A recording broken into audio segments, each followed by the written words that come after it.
Castle Dracula, morning of May 16th, 1888. There is something so strange about this place and all in it that I cannot but feel uneasy.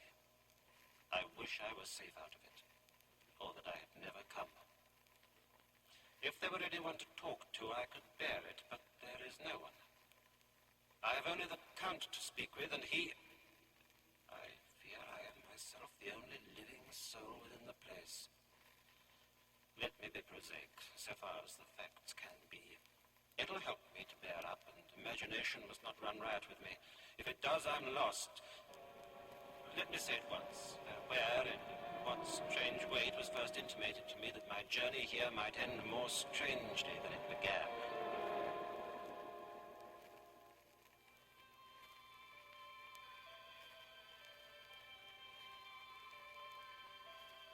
I recall the occasion only too well. This is what happened. I reached Munich and had put up at the inn of the Fear Yahrzeit. Next day the sun was shining brightly and the air was full of the joyousness of early summer. I determined to hire a carriage and take a drive in the countryside round about. Just as we were about to depart, Herr Delbruck, the landlord, came down to the carriage and spoke to the coachman. Johann, remember you're back by nightfall. The sky looks bright, but there's a shiver in the north wind. There may be a sudden storm. But I'm sure you'll not be late. For you know what night it is. I trust you'll enjoy a very pleasant drive, Herr Arthur. I've no doubt of that, Herr Delbruck. Excellent. Then I will not detain you.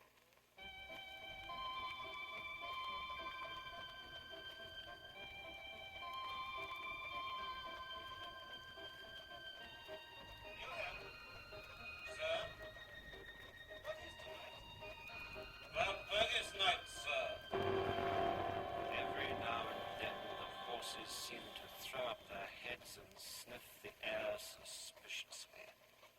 The road was pretty bleak, for we were traversing a sort of high, wind-swept plateau. As we drove, I saw a road that looked but little used and very inviting. Johann, stop a moment. Yes, sir.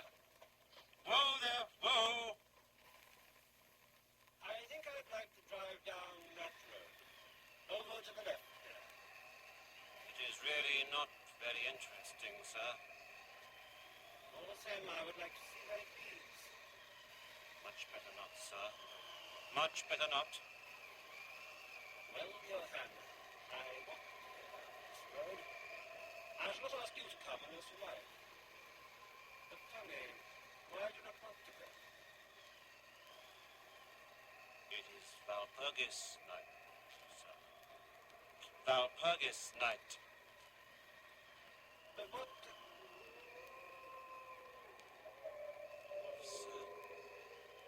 Sounds like a wolf. But there are no wolves here now. Isn't it long since the wolves were so near the city? Long. Long in spring and summer. The snow is different. Sir, the snowstorm comes before long. The wind turns cold. Tell me, Johann, about this place where the road leads. It's unholy. What is unholy? The village. And there is a village. No. No one lives there for hundreds of years. But you said there was a village. There was. Well, where is it now? Sir, Walpurgis night. Get back into the carriage, sir, while we have time. If you're afraid, go home. I shall return alone. The walk will do me good. Go on home, Johann. Walpurgis night has nothing to do with me. He turned his horses towards Munich and went slowly along the road for some time. Then there came over the crest of the hill a man, tall and thin. When he drew near the horses, they began to jump and kick scream with terror. Johann could not hold them in. They bolted down the road, running madly away. I watched them out of sight, then looked for the stranger, but I found that he, too, had disappeared.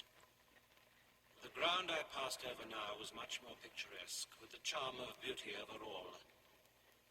I took little heed of time, but presently the brightness of the day had gone. The air was cold, and the drifting of clouds overhead was more marked. They were accompanied by a sort of far-away rushing sound, through which seemed to come at intervals that mysterious cry which Johann had said came from a wolf.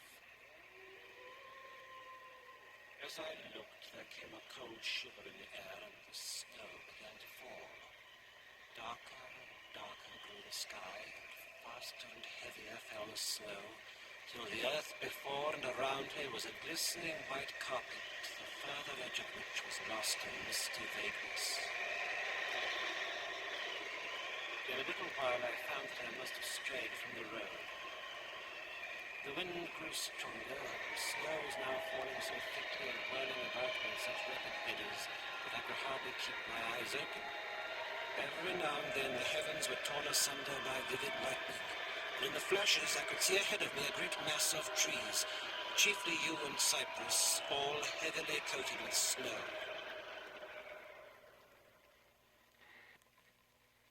There was a sudden stillness. The storm had passed.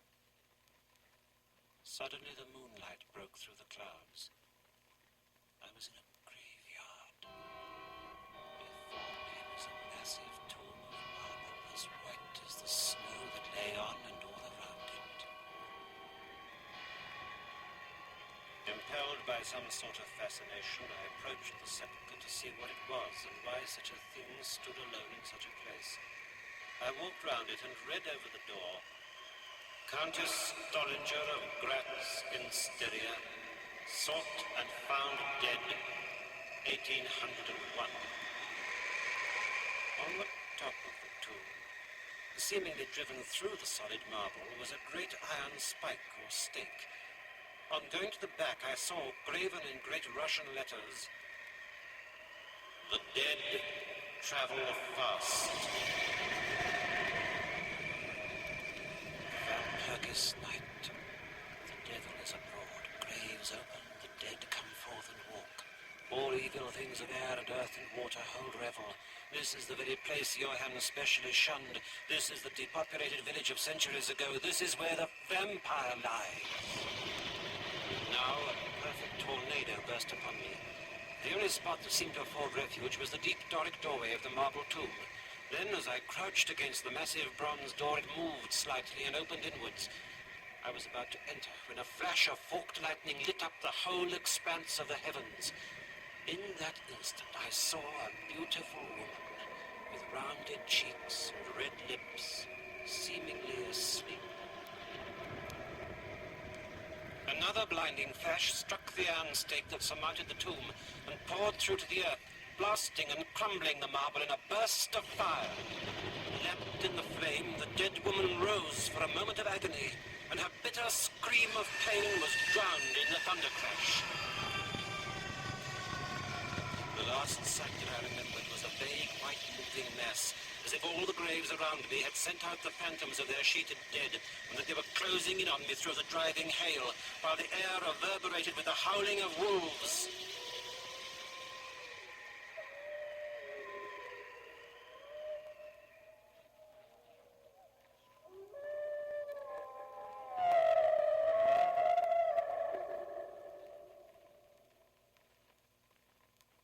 Slowly my senses returned. A vast stillness enveloped me. Some heavy weight on my chest made it difficult for me to breathe. I felt a warm rasping at my throat. Then came a consciousness of the awful truth. Some great animal was lying on me and licking my throat. Through my eyelashes, I saw above me the two great flaming eyes of a gigantic wolf. Its sharp white teeth gleamed in the gaping red mouth, and I could feel its hot breath fierce and acrid upon me.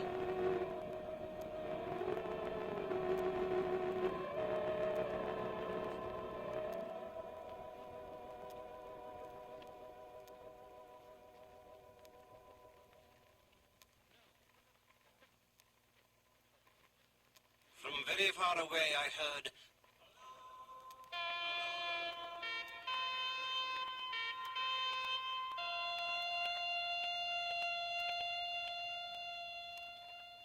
The wolf began to yelp in a strange way, and a red glare began to move round the cemetery, as though following the sound.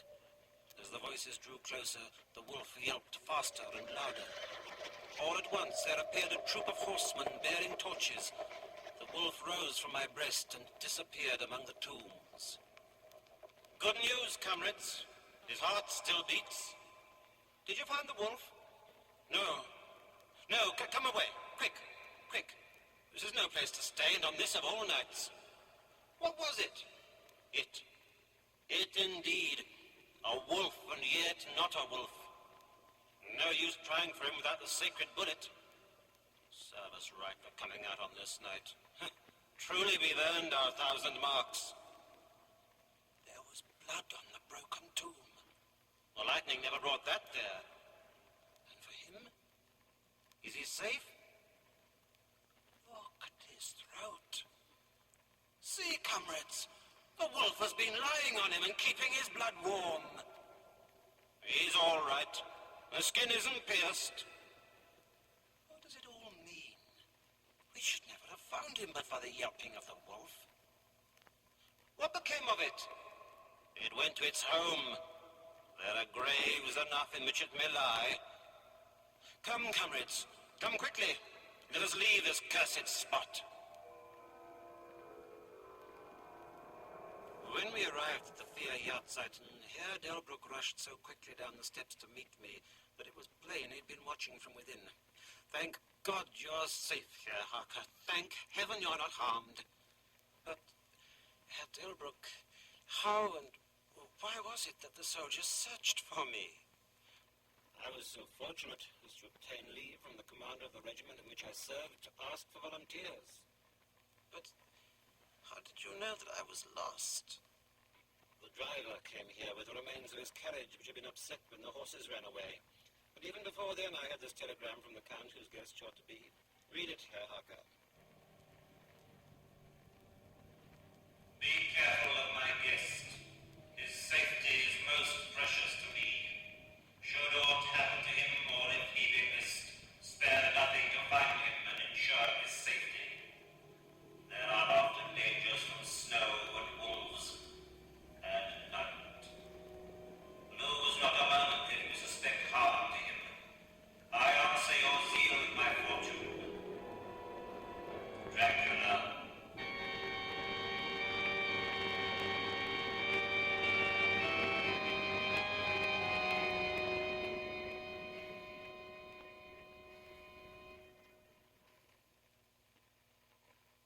It is strange that as yet I have not seen the Count eat or drink. He must be a very peculiar man. I've explored a little in the castle, but in no place save from the windows is there any way out. Doors, doors, doors everywhere, and all locked and bolted. The castle is a veritable prison, and I am a prisoner. How will it end? What manner of man is this Count? Oh, what manner of creature is it in the semblance of man? I feel the dread of this horrible place overpowering me. I'm in fear, in awful fear, and there is no escape for me. I'm encompassed about with terrors that I dare not think of. How will it end?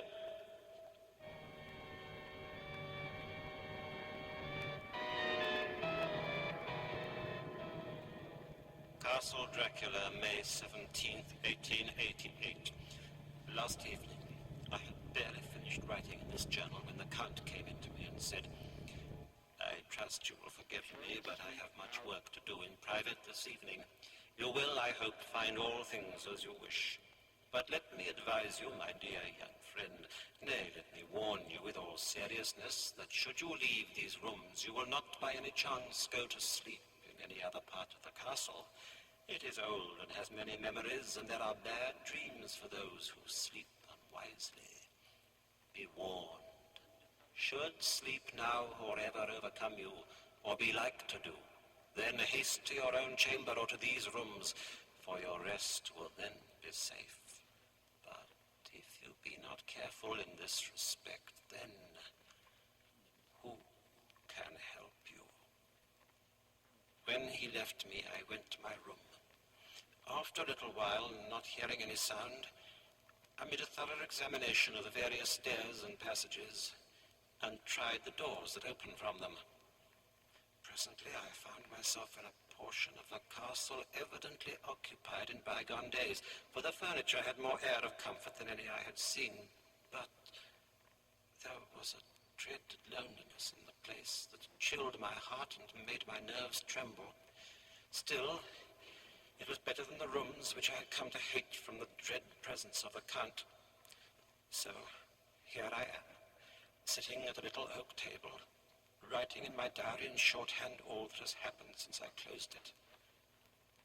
I find a soft quietude stealing over me.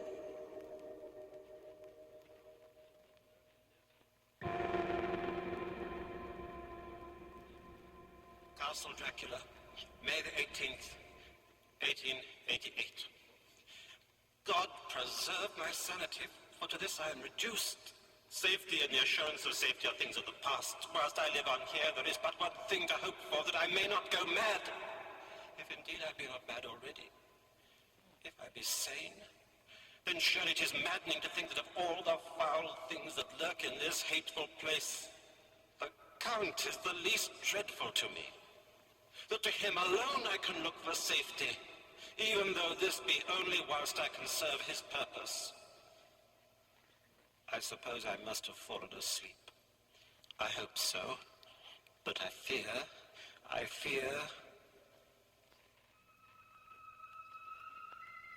I was not alone. In the moonlight opposite me were three young women. Though the moonlight was behind them, they threw no shadow on the floor. Two were dark, the other was fair. I seemed somehow to know her face and to know it in connection with some fear, but I couldn't recollect at the moment how or where. All three had brilliant white teeth that shone like pearls against the ruby of their voluptuous lips. There was something about them that made me uneasy, some longing and at the same time some deadly fear. They whispered together. The fair girl shook her head coquettishly, and the other two urged her on. One said, "Go on. You are first, and we shall follow. Yours is the right to begin. He is young and strong. There are kisses for us all." I lay quiet, looking out under my eyelashes in an agony of delightful anticipation. The fair girl advanced and bent over me until I could feel the movement of her breath upon me. Sweet it was in one sense, honey sweet, and sent the same tingling through the nerves as her voice, but with a bitter underlying the sweet, a bitter offensiveness as one smells in blood. I could see the moonlight shining on the scarlet lips and on the red tongue as it lapped the sharp white teeth. Then I could feel the soft, shivering touch of the lips on the supersensitive skin of my throat, and the hard dents of two sharp teeth just touching and pausing there. I closed my eyes in a languorous ecstasy and waited with beating heart.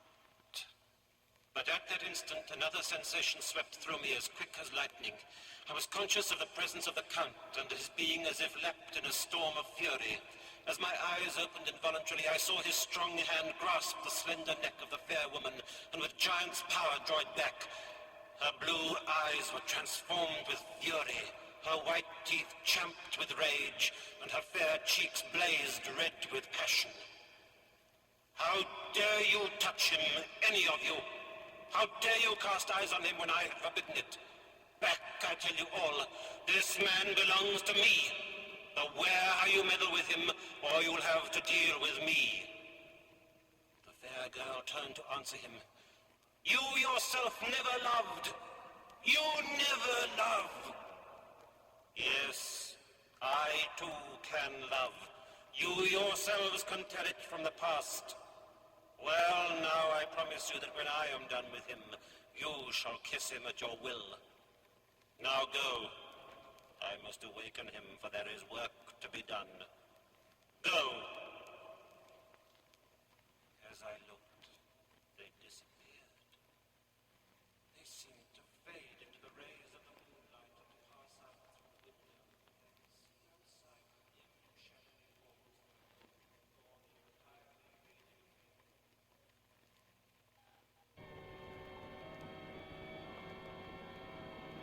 Then the horror overcame me, and I sank down, unconscious.